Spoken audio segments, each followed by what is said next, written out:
Você quer aprender a programar? Se você fizer uma pesquisa rápida no YouTube procurando como começar na programação, você vai encontrar vários resultados, mas a grande maioria deles vai ser confuso e sem nenhuma dica prática. Isso sem falar nos vídeos de 30 minutos. Então eu resolvi fazer meu próprio guia de estudo básico para alguém que está começando na programação, com foco em front-end, é claro. Então, bora lá! Desde a Era das Cavernas, o homem sempre aprendia coisas através de histórias. E como vocês sabem, eu adoro contar histórias. Mas hoje em dia tem várias maneiras de você aprender coisas.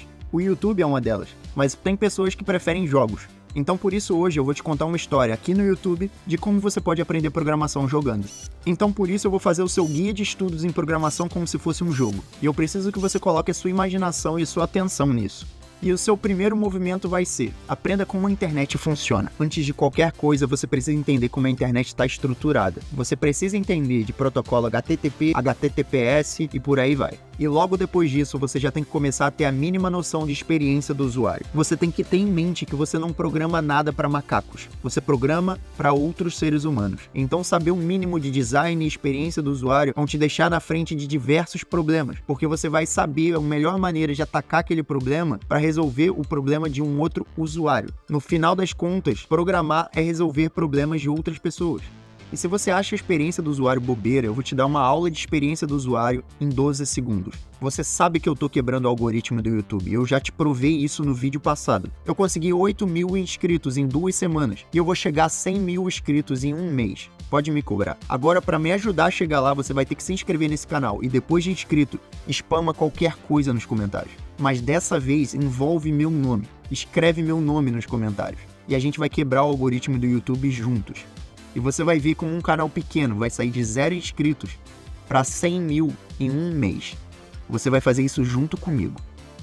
Mas que porra é essa? E ainda na parte mais teórica, antes de começar a botar a mão em código e estudar, você tem que começar a entender como funciona o GitHub. O GitHub funciona mais ou menos como o Instagram, onde você vai postar uma foto da versão do seu código. E você vai dar acesso a outras pessoas para lerem aquele código ou talvez trabalharem junto com você naquilo. Mas por hora, você só precisa entrar no GitHub, criar uma conta e começar a entender um pouquinho, começar a estudar como ele funciona. Não precisa se aprofundar muito, porque você não tem código nenhum ainda para colocar lá. E para começar a colocar o seu código, a gente vai para o próximo passo, onde você vai começar a estudar realmente 2 pilares do front-end, que é o HTML e o CSS. Tudo ao mesmo tempo. E eles não são linguagens de programação, são linguagens de marcação e estilização. Então o nível de dificuldade é muito baixo.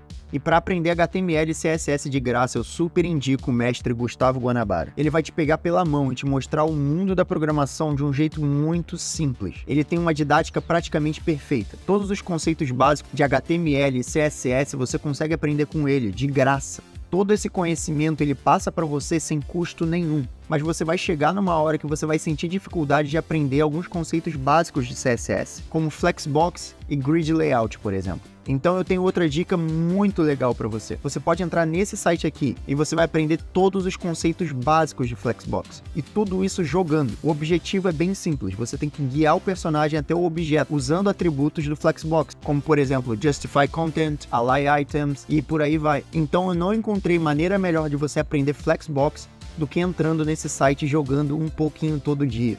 Essa é uma dica muito legal que eu queria trazer aqui para vocês. E quando você estiver minimamente confortável com isso, você já pode começar a dar o próximo passo, que na minha opinião você deveria aprender um framework, que nada mais é do que uma coleção de estilos pré-definidos e componentes reutilizáveis. Eu sei que parece difícil, mas depois que você tiver uma base em CSS, você aprender um framework é algo que vai te levar para outro nível. E tem vários frameworks no mercado. Você pode trabalhar com Bootstrap, o Bulma, o Foundation, mas o meu preferido é o Tailwind CSS. Enquanto você aprende o framework, enquanto você aprende HTML e CSS, continua treinando, continua copiando, continua aprendendo, continua se provando e buscando novos sites para você copiar, novas aplicações para você copiar, novos componentes, pequenas partes do site que você pode treinar tudo que você está aprendendo. E se você está sem ideia nenhuma de projetos para fazer, eu vou te dar uma dica muito legal. Entrando nesse site aqui, você vai ter uma coletânea de projetos dos mais variados níveis. E esse site é muito legal porque ele divide os desafios dele por níveis, que vai do nível super fácil ao nível júnior, intermediário e o nível avançado.